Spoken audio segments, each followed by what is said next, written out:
Hi! In this video, I will discuss how to fix laptop keyboard not working. So if you want to learn how it's done, just watch this video until the very end. It's just pretty quick and simple, so let's go. So to do that, what we need to do is we just need to first head over to the search bar right here. And then in here, we can search for keyboard. So usually, our keyboard or our laptop actually has an on-screen keyboard. So if you open this one right here, it will open the on-screen keyboard, which we can type in right here. So if you don't want that, you can just search in here for keyboard itself, and then it will open the control panel right here with the keyboard. So let's open that, and in here you can change the speed and the hardware of your keyboard.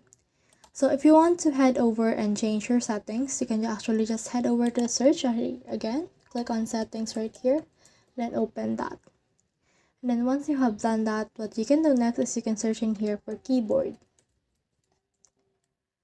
So once you have done that, you can see in here a lot of search results. So just click on this show all results right here. You can see all of this right here. You can just choose this ease of access keyboard settings. And in here, you can see your keyboard itself. So what you need to do is you can actually head over and click on this right here to turn on the on-screen keyboard. But I will recommend you to use this filter keys right here. So just click on this on right here to turn that on.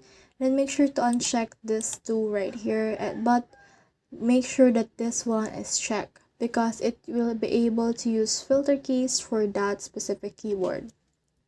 Now the next thing we need to do is we need to head over and click on this search bar right here again, and then search for device manager.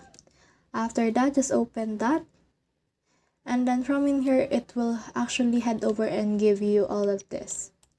So in here you can see the keyboards, so expand that, and in here you can see the keyboards that you have. So what you need to do is you just need to click on that and then right click.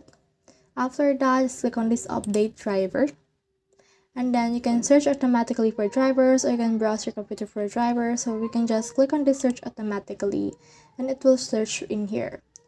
And then once you have done that, you can just search for update keyboards and update that. Then after you have updated that one, what you need to do next is to right click again, click on install device, and then click on uninstall right here. Then after you have installed that, it will prompt you to restart your device, and then your keyboard should be able to be fixed. So that's the whole process. I hope this video helped you to fix laptop keyboard not working. If you have questions or comments, comment them down below and we'll try our best to answer them. Thanks.